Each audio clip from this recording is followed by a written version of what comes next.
believed. On board is that American doctor who's been transported from West Africa, who is now an Ebola patient. Ebola patient. Doctors right here in the United States will battle the Ebola virus. Ebola virus. We begin here again tonight with the spread of this Ebola virus. The death toll is nearing 700. The deadliest Ebola virus outbreak in history. There is no treatment or vaccine. As that American Ebola victim prepares to land on U.S. soil, we want to take you inside the plane. It's called an aeromedical biological containment system. And of course, it can travel by air right along with an infected passenger. It's a nightmare scenario. Worthy of a sci-fi movie script. Biological weapon. This might be one form of biological warfare. A scientist at this lab accidentally pricked her finger with a needle used to inject the deadly Ebola virus into lab mice.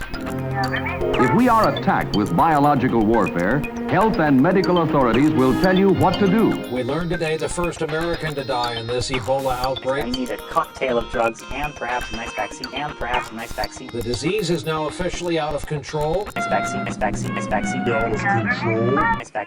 Nice vaccine. Ebola. You are the target. It sounds scary, but I don't know that there's enough panic or enough people who are potential customers for these drugs to warrant a company, a private company anyway, putting the money in that it would take to develop these. Now that we've gotten the requisite Ebola fear porn out of the way, we can actually start the show. What if I told you that every moment you've been alive, you've been trapped in a box? A form of control, a virtual prison. You can't see, taste, smell, touch, or hear. What is the key? How would you break free? How?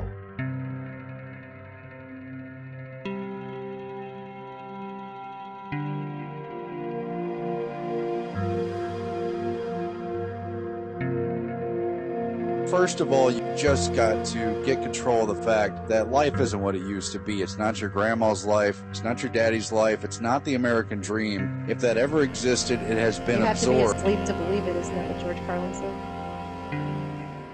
This is Truthstream News, and we're talking right now, of course, about global disorder and the fight for who's going to control geopolitics on the map. And there's conflicts all over the map, just as the Project for a New American Century, crafted by the neocons from the Bush era, declared multiple theater wars. During the Bush years, it was, of course, Iraq and Afghanistan. Now Iraq is back again, while the Cold War menaces and looms over the Ukraine situation. Israel and Gaza is going on. Afghanistan's still happening, along with Pakistan and other conflicts as well. Why is that happening? Well, we're going to get into it right now. Well, now we've got the Wall Street Journal reporting that Obama is saying this will be a lengthy incursion in Iraq.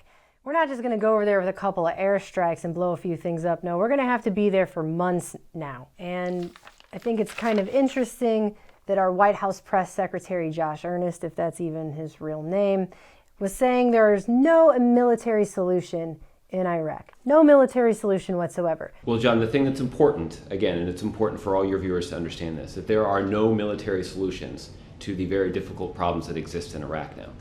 Good evening. Today I authorized 2 operations in Iraq. No military solution at all, in fact, to the point that right at the same time you have Obama coming out and saying, but we're going to airstrike. And then you have the New York Times with sycophantic articles like, Obama with reluctance returns to action in Iraq. They don't even call it military action, and they're definitely not calling it war. And then you have Obama saying, I know that many of you are rightly concerned about any American military action in Iraq. That many of you are rightly concerned about any American military action in Iraq. I ran for this office in part to end our war in Iraq and welcome our troops home. And that's what we've done. As Commander-in-Chief, I will not allow the United States to be dragged into fighting another war in Iraq. And they just keep saying there aren't going to be any boots on the ground, even though we've doubled the number of troops in Iraq since June. Doubled them. So I guess the boots aren't actually on the ground. I guess they're levitating above the ground. It's all a joke. People have known for years that we were not really going to leave Iraq, just like we're not leaving Afghanistan. They pushed back the withdrawal dates. The Iraq war was so unpopular that Obama gave the appearance of getting out. They let it sit on the back burner, but now it's heated up again. We'll go figure. They didn't have a real government put in place. It was kind of a placeholder puppet government, and now they're talking about what? Splitting Iraq into 3 states. Well, I know, maybe if they stopped creating, funding, training, arming, and placing sectarian extremists all around the area to destabilize it, maybe they wouldn't have to go in and bomb their own creations. It's really disgusting what's happening. We've been blowing up things in Iraq for over 20 years now, and that's never going to stop until the plan that we've initiated is finished, and we haven't finished it yet. We always create reasons to intervene in these countries because there's a greater plan at work here. We funded and created ISIS and ISIL, only we didn't call them that at the time. We called them the Syria rebels. Right now we have a situation where the West is opposing ISIS rebels in northern Iraq, and rightly so, but has been tacitly or implicitly supporting them in Syria. It's madness. Or were they the Libya rebels that we airlifted from Libya to Syria after we toppled Gaddafi? And we were funding and giving weapons to them through Benghazi in a Fast and Furious scheme, which is probably what got Ambassador Stevens and the other 3 Americans killed. I can't even keep this straight anymore, but I can tell you this is all part of a larger plan that's been on paper since before I was born. It was written by an Israeli journalist named Yanan, and it's been translated into Hebrew, and it looks like this: the Zionist plan for the Middle East. It has to do with destabilizing the entire region so they can rewrite the map. The plan operates on 2 basic principles. Number 1, Israel must become an imperial regional power. And number 2, they must effect the division of the whole area into small states by the dissolution of all existing Arab states. And I do mean all. It's not just Syria, it's not just Iraq. We're talking about Egypt, we're talking about Lebanon, Jordan. They want to get to Iran. This has to do with the whole entire area and putting it under Israel's control. The entire idea is based around fragmenting the area apart, building up sectarian extremists and placing them strategically throughout the region to break it apart into smaller and smaller little areas that they can then put in centralized governments with puppet presidents they control. That way, Israel will control what is now known as the New Middle East, and they will control all of the water, oil, gas, and resources in the entire region. So what's going on right now looks pretty scary, but when you look at it in the larger context of the entire war with Iraq, with what happened with Lebanon in 2006, with the way that the sectarian Muslim Brotherhood was put into power in Egypt, with what happened in Libya, with what's still happening in Syria with over 120,000 Syrians killed, if you look at that whole plan, it's been on paper. This is what they're trying to do. This is what they will continue to do. And Tony Cartalucci of Land Destroyer even reported back in 2012 on an article that was written in 2007 by journalist Seymour Hersh, who revealed a plan by the Bush administration to organize, arm, train, deploy a regional army of terrorists, many with ties to Al-Qaeda, in a bid to destabilize and overthrow both Syria and Iran. That was always the plan. It called for not only setting up terrorist enclaves in nations neighboring Syria, including Lebanon, Jordan, and U.S.-occupied Iraq, but also in building up the Muslim Brotherhood in and around Syria. This was always the plan. And how it works is the United States, UK, and Israel use Saudi Arabia as a proxy to fund all of these sectarian extremist groups, put them into place, and that hides the actions of Tel Aviv and Washington in what's actually going on here and what will continue to go on here. And now there are even reports coming out in French newspapers that the leader of ISIL is a Mossad agent. I don't know if that's true or not, but if I found out that it was, it wouldn't surprise me one bit. If you want to act like this is just the natural progression of things, the way that the mainstream media is trying to tell everyone this is just the natural progression of things, you can try to do that, but just realize that every single thing we're seeing unfold in the Middle East and have been seeing for years now has been written on paper as a plan for decades. And the underlying factor under all this is bankers, namely the Rothschilds, pivotal in the creation of Israel in the first place, and the major controller of the Anglo-American Empire, who are very much involved in this larger New World Order controlling the globe plan. Well, I think what frustrates me the most about this is 2 things. One, I'm sick and tired of hearing that ISIS just magically showed up and undid all of the gains of the American military had in Iraq. What gains did we have? Can someone explain to me what those gains were? Over 1 million people have died. The whole region's destabilized. all of these terrorist sects have gained large amounts of power. People are being displaced and murdered left and right. We haven't gained anything. The plan is going according to how they crafted it. It's exactly to topple the Ba'athist Party and create this chaos so they could split the state and remap the entire Middle East. That's in the New York Times now. And put it under the control of Israel. And that's the saddest part. The saddest part is that this country's been at war our entire lifetimes. I mean, I tried to look up 1 year in the whole time I've been alive where America wasn't at overt or covert war somewhere, and I couldn't find it. And sadly, I don't think my children's lifetimes are going to see peace either when you have these psychopaths running the show. The Middle East has been at war for our entire lives. The Cold War was going on before that, officially ended in 1992. And supposedly peace was the result, but now things are heating back up again from the freezer into the Cold War towards a hot war, obviously with Ukraine in the middle of all that, and it's become very much a NATO faction against Russia and its former satellite countries. Well, have you seen the new Time magazine for this week? There you go. Cold War II, the West is losing Putin's dangerous game, and his shadow looks suspiciously like Flight MH17, perhaps? Well, we saw how they tried to use MH17 as a provocation to start war with Russia, to make them look like the aggressors, to make them look like murderers of innocent passengers. That I have yet to see the evidence. It's just not there.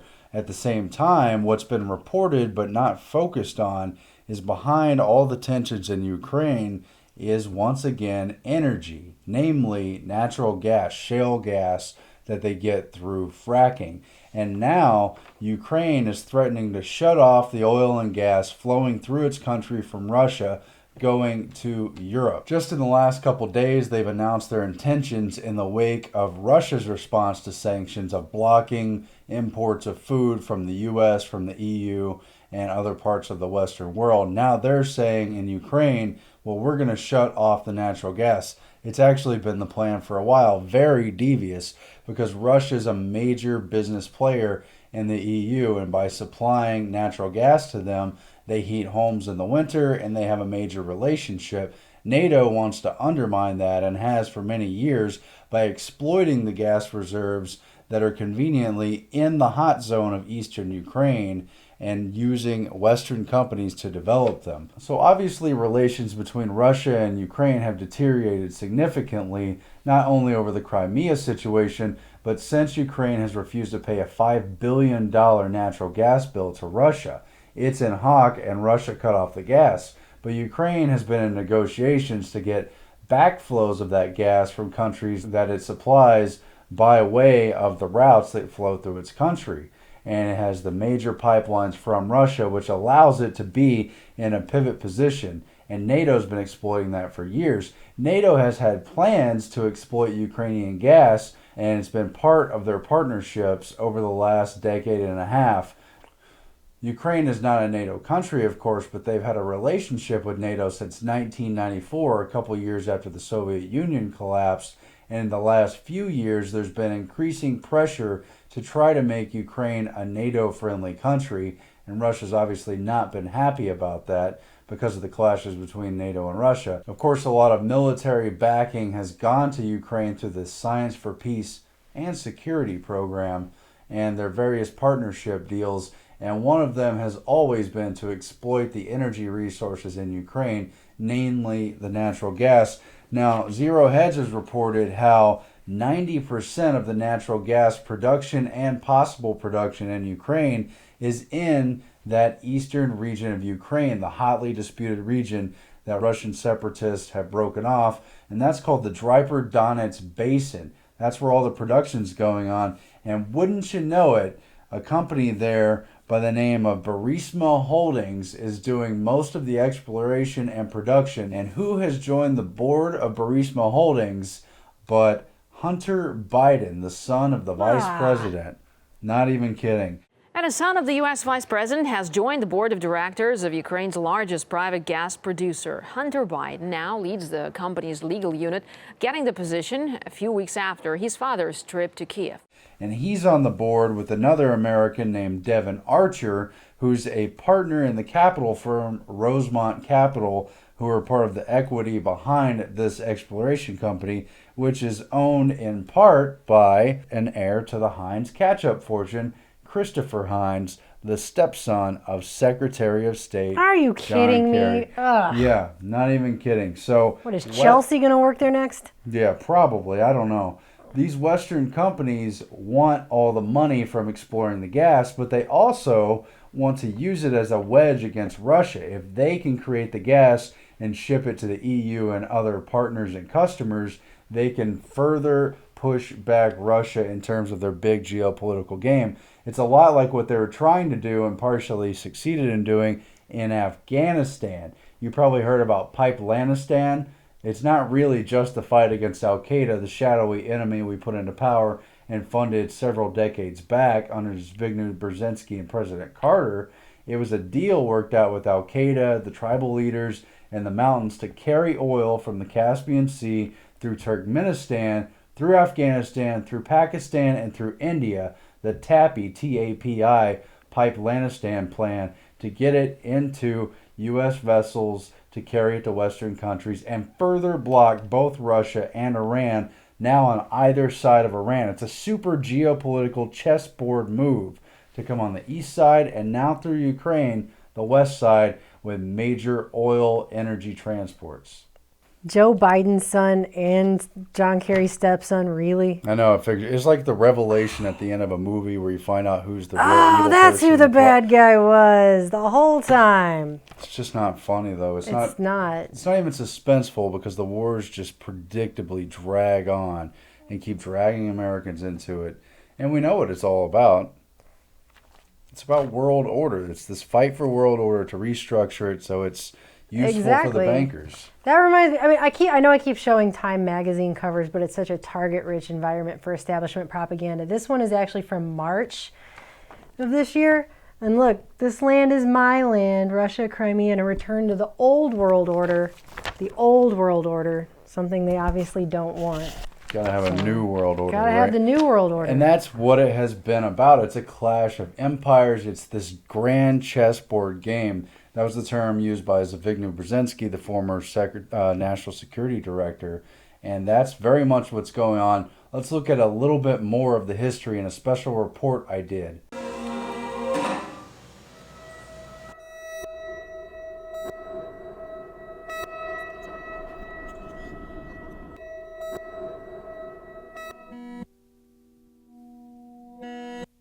News are actually olds because they correspond to what we expect to happen. These are the men who unleash the dogs of war today. Therefore, a study of the olds is very interesting indeed. Victory is near, comrade. Why so many endless wars and conflicts? To understand that, we have to understand what predicates geopolitical strategy. In short, a history to control, dominate, encircle, subterfuge, order out of chaos. It's what the Russians and British have called for centuries the Great Game. It was circa 1904 that Halford Mackinder, the British founder of geostrategy and geopolitics and a member of the notorious London School of Economics, came up with the Heartland theory, which concerns the Russian mainland. He theorized that he who controls the heartland is in the pivot position to control the entire world. The surrounding rimland was essentially putty to that end. But it was the Dutch-American geostrategist and professor at Yale, Nicholas Spickman, who leading up to World War II theorized the exact inverse, that the control of the rimland led to control of the heartland and thus the larger world island. It's these rimland countries encircling Russia in Eastern Europe, the Middle East, the Caucasus, Central Asia, and the Orient that were key to Spickman's theory of containment that proved so influential in the Cold War. From the Bamboo Curtain to the Berlin Wall, we are maintaining our commitments. Standing firmly with our allies against communist designs for world conquest. But chaos, not order, has been the result. Why? A closer look at Spickman's rimland reveals the work of opposites at play, pushing against each other in tension and crisis, much like tectonic plates under the Earth's crust. The rimland is more appropriately known as the arc of instability, a formula of the Hegelian dialectic.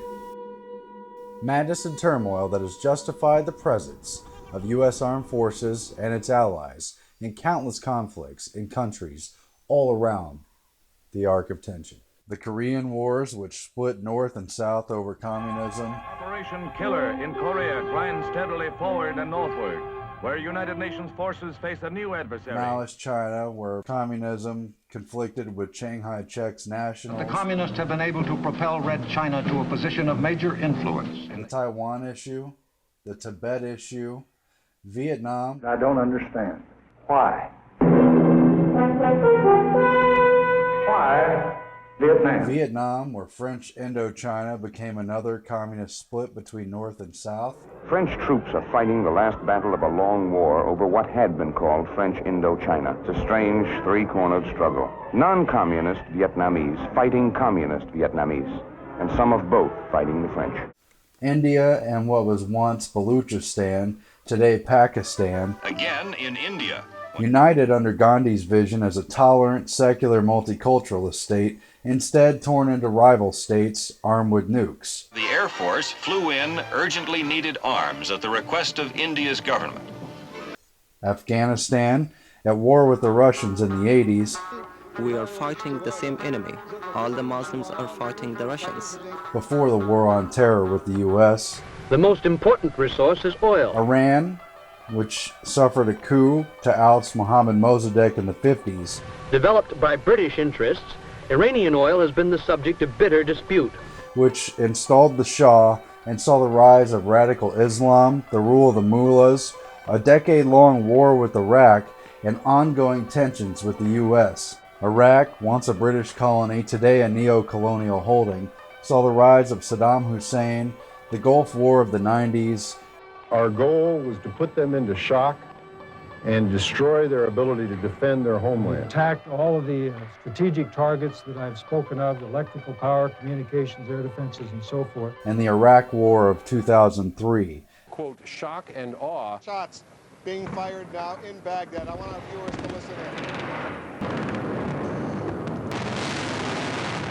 Today it's seen the rise of ISIS and other forms of radical Islam, and there's talk of splitting it into three states between the Kurds and Shia and Sunni factions, now that the Ba'athist Party has been toppled. There's also the various Arab states created out of Arab tribes, mostly by the British and the French. Of course, today we're familiar with the various conflicts, civil wars, uprisings, and revolutions in places like Libya, Egypt, Syria, and of course Palestine and Israel, with Turkey here as a key pivot between East and West. Our forces hold constant alerts to maintain this frontier of freedom. In Eastern Europe, the Ukraine has seen conflict both now and then. 1932. Stalin wrote, "The situation in Ukraine is very bad.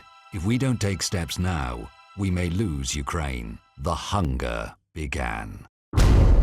Ukrainians were dying torturously slowly. As has Poland. The Poles, like the Hungarians, were breaking with the communist system.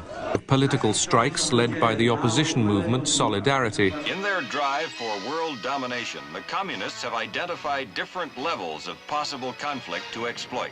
Communist coup in Czechoslovakia in 1948. And standoffs in Czechoslovakia, which was at the time Soviet-held. Czechoslovakia today became the latest of the countries of Eastern Europe. It was true people power that toppled the hardline communist leaders here. And the former Yugoslavia. Prior to 1914, Serbia and Montenegro formed a single kingdom that was allied to Tsarist Russia.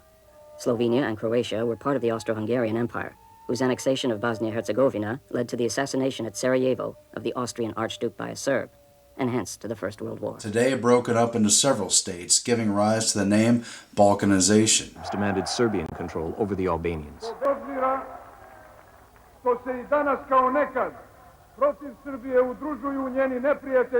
The modern resurgence of the Cold War with Russia has seen tense standoffs with Poland, Ukraine, and Georgia. The fighting followed months of escalating tension between Russia and Georgia.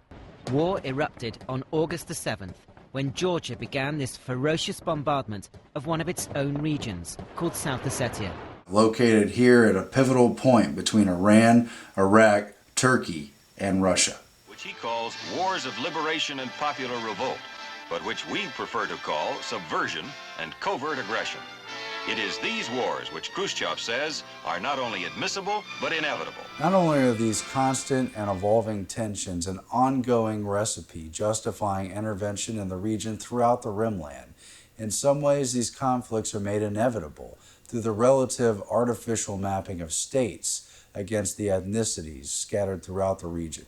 As was done after both world wars. After World War I, Mackinder introduced geostrategy in helping to draw the new lines of the countries. Leading up to World War II, Spickman, though he died before the end of the war, influenced the carving up of the world through the eyes of the containment plan. Is the end game near on this larger grand chessboard? The great game goes on between Russia and the Anglo-American Empire. For our sake, let's hope it doesn't end in a World War III type scenario.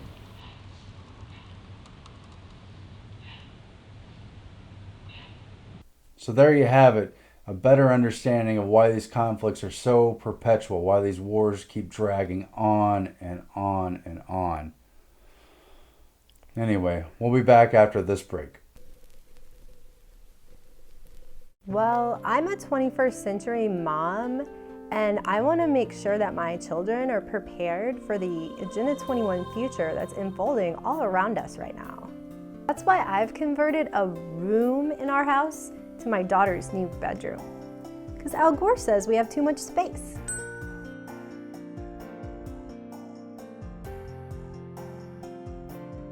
It's actually just a closet.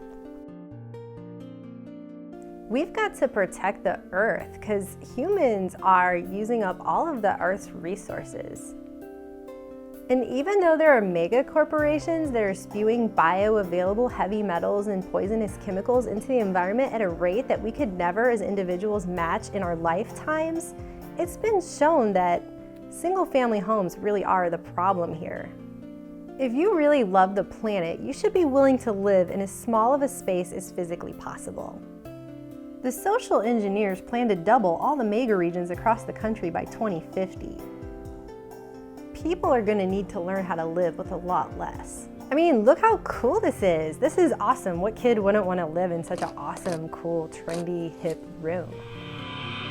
We're going to turn her old room into a tree nursery so we can plant trees for the earth. Humans have too much space anyway, and nobody wants to feel all that yucky green guilt. And what people think of as cramped is actually really good for the environment and sustainable and stuff like that. Among other things we've been doing as a family, we've been practicing breathing less so we don't use as much oxygen. I try to breathe mostly through my nose. Besides, she's gonna need to make sure she's paying all her carbon taxes.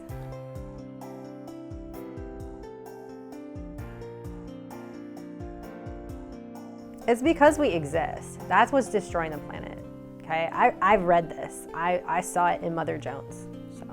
Actually, we have to take bicycles a lot, which for a family of 4 is kind of tough on the highway, but I figure if I accidentally get killed, that'll just be one less human hurting the planet. You should really try it yourself with some of the closets in your house. Well, it's still your choice. Brought to you by the Al Gore worshipping yuppies who think humans reproducing is socially irresponsible because there's just too many of us and we're all like psychopathic earth murderers club.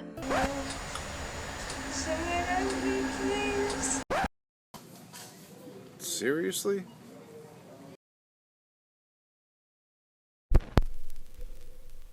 We're back, and this week we both had brushes with politicians, actually. Who did you mean, Melissa? I talked to LBJ on the phone. Wow, LBJ? Yeah. Let's take a look. Hello. Hey, President Johnson, it's Melissa Melton from Truthstream News. I was wondering if I could borrow a few minutes of your time. I'd like to start with kind of an icebreaker question. What's your favorite kind of baby? The light brown, kind of a almost powder color, like powder on a lady's face. Who's on the phone? Oh, hold on a second. It's LBJ. LBJ? Ask that son of a bitch about Kennedy. Oh, yeah. how are you dealing with the guilt over JFK's murder? The crotch down where your nuts hang is always a little too tight. Wow, that is very specific. You don't want to know. So it really sucks the way that whole Gulf of Tonkin false flag went down. Yeah, that's right. I mean, the fact that our ships were never actually attacked and it was all just a pretext to go to the Vietnam War. That's about it. Sir, how did it feel to learn that your Council on Foreign Relations pals essentially threw you under the bus on a war they never intended to let America win? They cut me. It's just like riding a wire fence. An inch from where the zipper ends, round under my, back to my bunghole. Yeah, that's right, my bunghole. Wow, that sounds very personally scarring. Yeah. Okay, well, I know you're busy. You got a pool game to play with Hitler there in hell, and I got things to do too, so I'll talk to you later, okay? Bye. Wow, that was really something. Those phone calls really exist, by the way. The ones that they have from the... Fun with real audio? They actually release those phone calls. There's some good Nixon ones, too. Well, I actually really met a real politician, but I just saw him while I was driving and stuck in traffic. The congressman from my district, Lloyd Doggett. Let's take a look.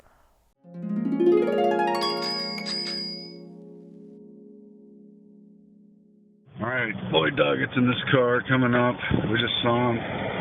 U.S. Congressional District 35. Real douchebag, but he's actually in traffic.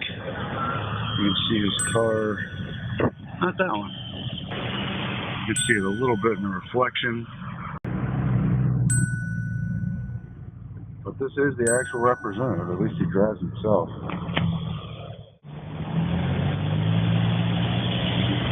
I think he's trying to not be filmed.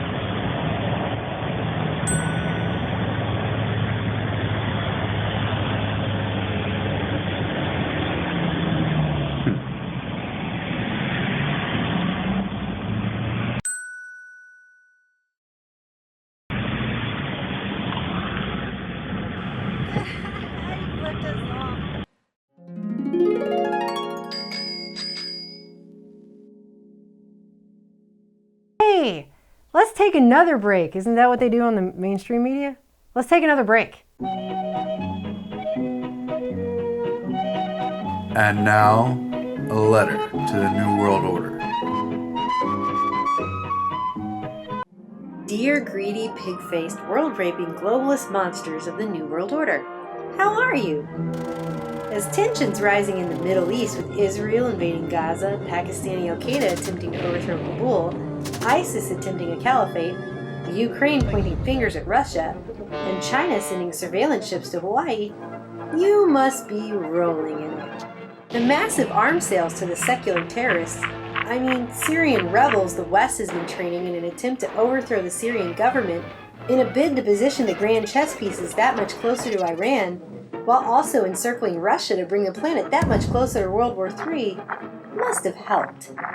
Of course, your private central banks print the stuff and use it to enslave the world with usury, so I guess you do that anyway. Gee, it sure seems like you've really put a lot of time and effort into your self-serving plan for global domination. Geopolitics is a hobby of mine too.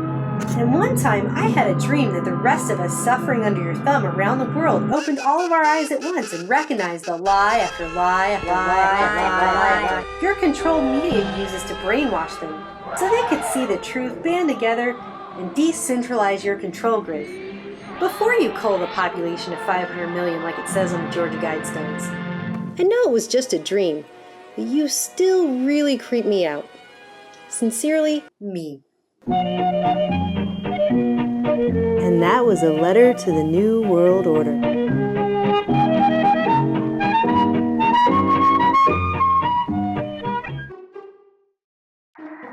know the 85 richest people in the world now have as much wealth as the 3.5 billion poorest? Is this global governance at last? Is it one world, the central bankers in charge? We are absolutely slaves to central banks. Brought to you by the American Dream. It's a dream because you have to be asleep to believe it. On a more serious note, you know that Melissa and I have been looking into where our food comes from and thinking very seriously about nutrition, health, and what kind of ingredients we want to personally eat for the children and people in our family. And for all the viewers out there, we want you to at least know what you're eating, and so you can make a decision on your own as to what's appropriate. So we took a trip. Well, do you want to tell them? Yeah, we decided to go see what a CAFO lot actually looks like, because I think that the issue here is that when you go to the grocery store, there's a veil between you and where your food actually comes from. So we wanted to go and see where that actually is. And this is what happened.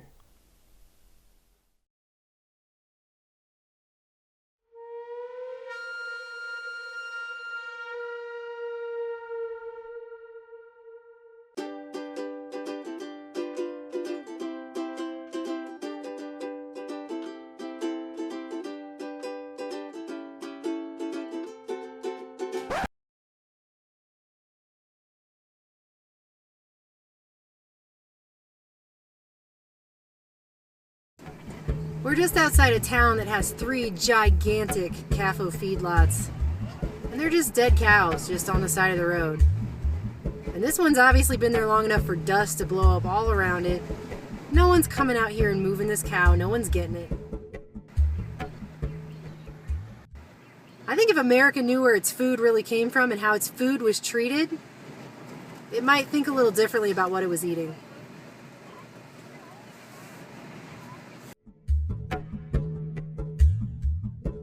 Giant pile of cow dung covered in tires. Oh yeah, we can smell it too.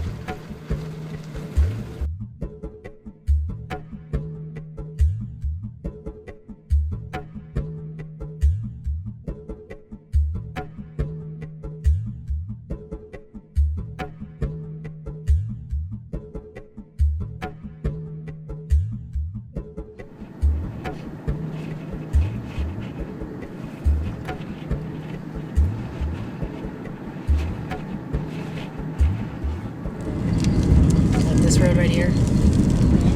It's like England, money is measured in pounds.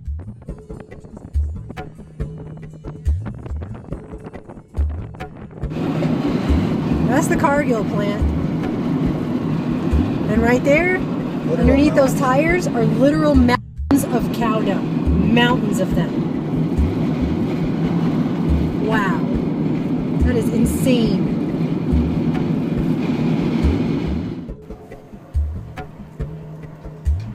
Sorry, guys. Sorry, cows. God, that smell is horrible.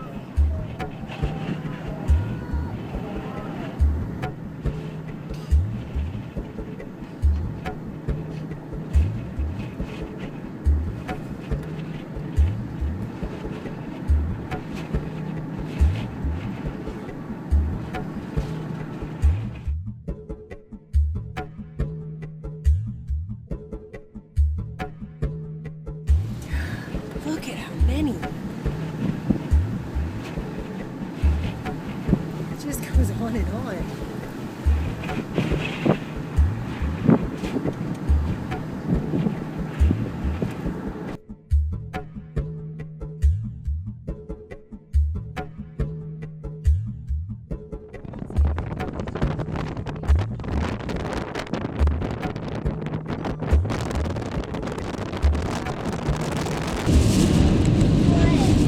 There's no visibility.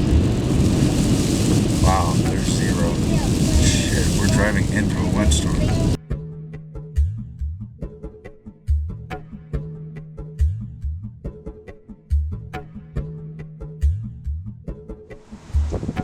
Better?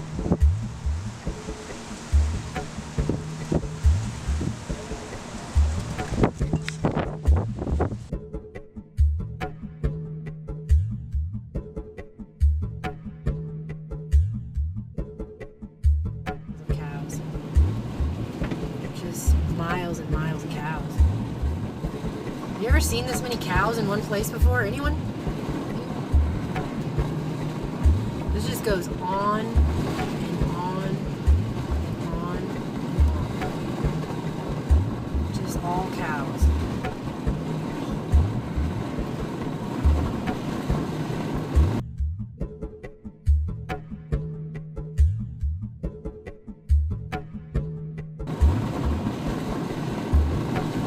This is where everybody's food comes from in America, right here. Miles and miles of cows. Some of these cows are standing on giant piles of dung. Because that's how much there is. This is just mile upon mile upon mile. And it just goes back as far as we can see.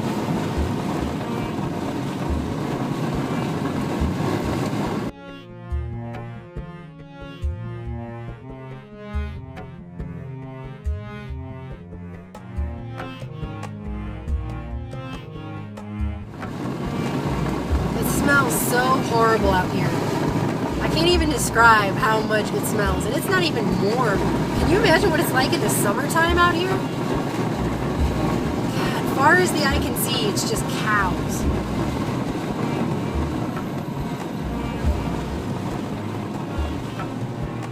Just cows for as far as the eye can see.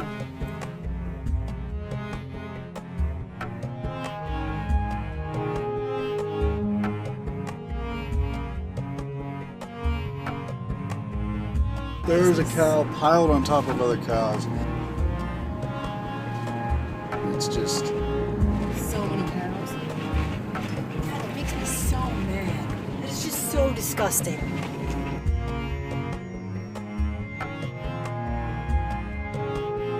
Do you want me to go back down that road? Think we can drive? Can we drive down here? Yeah, it's a road. This is where the food comes from.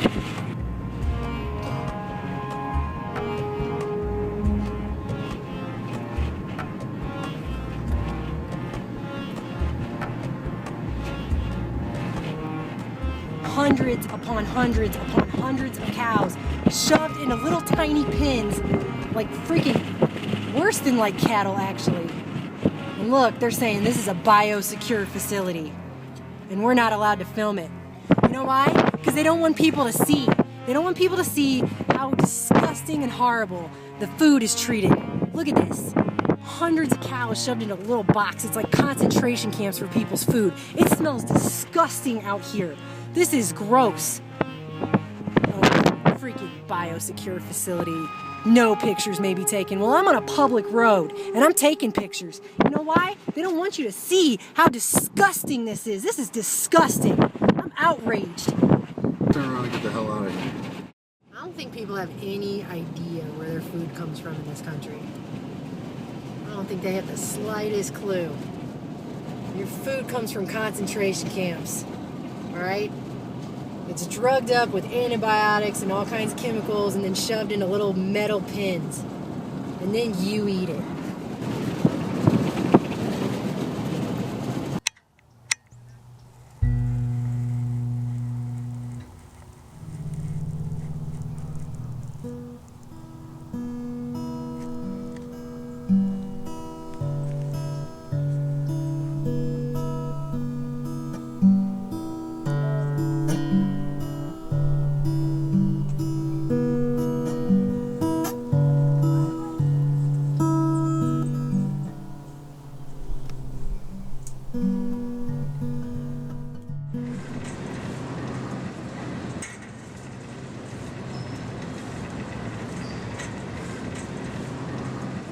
I don't know, you want to do steaks?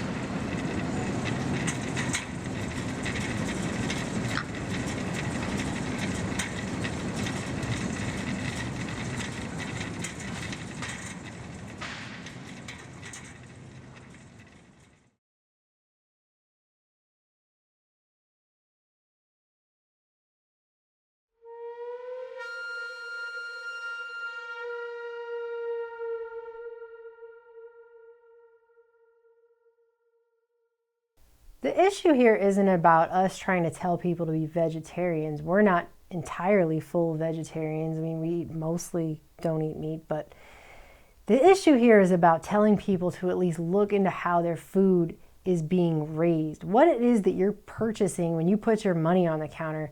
Are you supporting what is essentially an ethical and environmental nightmare every time you buy food? Well, some people aren't concerned about the ethics of it, but there's also the issue of transparency. We know we don't have GMO labeling, so it's very difficult without a lot of research to know if you're eating genetically modified corn or soy or what's in your box foods or where your vegetables come from. But it's also true of meat because, as you can see, they don't want you to see how your food is raised. Forget whether or not you personally choose to have a hamburger or eat a chicken or whatever. Why is it not okay to go look and see where that comes from? In many states in this country, the lobbyists for the food industries and the mega corn producers and the mega livestock producers, they have implemented ag-gag laws, a term that is supposed to restrict your right to film any kind of agricultural institution, acting as though filming it is some kind of act of terrorism, when it should be everyone's right to know what kind of conditions the food's raised. I mean, what you're eating, that's a very basic component of your daily life. That nutrition, what you put inside your body, determines all kinds of things about your health and quality of life. So knowing where that food comes from, that should be basic. That should be a basic fundamental right. And we have laws now in states they're passing to try and get people to not be able to film undercover. Why would they even have to film undercover to begin with? Well, because they don't want you to know how your food is being produced. We were on a public road, and we live in Texas, and there are no ag-gag laws here, surprisingly. So we filmed because that's our right. That's our First Amendment right. But at the same time, you see on the sign how they're trying to intimidate people out of filming and give the appearance that it's not okay to film, using that term, this is a biosecure facility. It's a place where people's food is raised. Everyone has a stake in that, no pun intended. Whether or not you choose to eat meat, we need to know what's going on. And furthermore, these CAFOs have major environmental pollution and runoff. They affect surrounding areas. We discussed some of those issues. It's such a big topic that we'll probably have to do other reports in the future. They've done whole documentaries on it for sure, but this is something that affects every single person who's eating these foods. And there's something that doesn't translate in that report that we just you can't get it across unless you see it for yourself. But that was horrifying. And the longer we filmed it, and I don't know if it came across, but I hope that it did, the more upset we got just being there and seeing it. It was horrible. Those cows were they were packed in there. They were just stuffed in there, and they were making horrible noises. There was one area where a cow was just piled on top of another cow, not because they were doing anything, but because there was nowhere for that cow to go. That's how many were shoved in such a small space. These animals are suffering.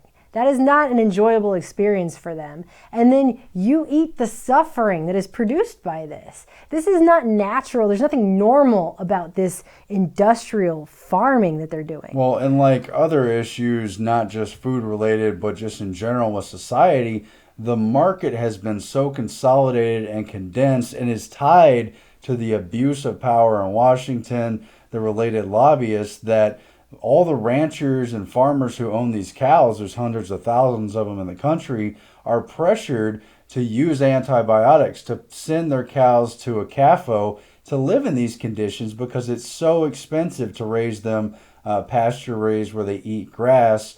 And there's so much pressure for them to be overweight. But partially because of drought conditions and also feed conditions, they've actually shrunken the herd size since the 70s and 80s.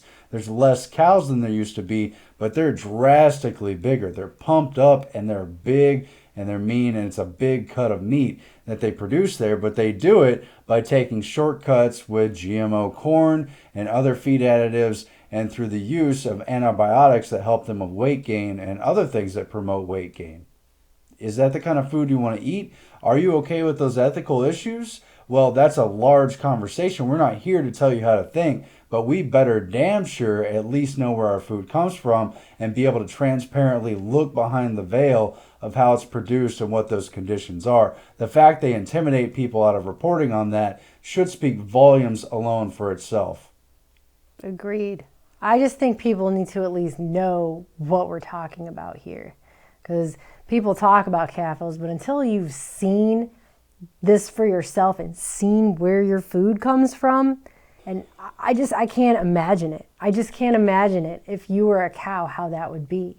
I mean, we have to start getting more connected to ourselves and connected to reality. We're in this matrix where they've got TV in front of your face all the time. They've hidden your food behind these little idyllic pictures of barns on the package and words like all natural. But where's your food actually come from? How is your food treated? What's done to it before it gets to your table? These are important questions, and we should be allowed to ask them. Yeah. And more broadly, this is the first episode of Truthstream News as a formatted, packaged news show, and we're trying to cover a variety of topics, give you in-depth coverage with historical context, something the mainstream media never does. Because as we've seen, they have wars in multiple theaters across the map, but there's another theater, the theater of the mind, and that's where they use a term that was coined by someone else, at least back in the Bush administration years, and that is weapons of mass distraction. You've seen how they jump from one crisis to the other. Ebola back to the Cold War, back to Gaza, back to the Ukraine crisis, back to Iraq, back to some other major issue. They're all important, and they're all so full of lies and deceptions and distortions. We're doing what we can to break through it. We don't know everything, but we're going to tell you what we do know, and we appreciate your support out there. We've had a lot of love and encouragement from our viewers to help us keep going, and we could also use your donations as well for those who want to give. And we're not state funded by any means, quite obviously, but we're going to go ahead and get this a try, and thanks everyone for all the support. We want to bring you more coverage and do other special projects and reports. So help us to make a difference, and we'll do everything that we can. We humbly appreciate your support. We're trying to continue and expand our coverage, give you special reports, and we need your help in watching this, sharing it with others, getting the word out about it, and we'll try to increase the quality of the coverage and keep this show going. Wow, first show. Thank you guys so much for taking the time to watch, and we'll see you again next week. Thanks for watching Truthstream News. You can find us at truthstreammedia.com. Bye, guys.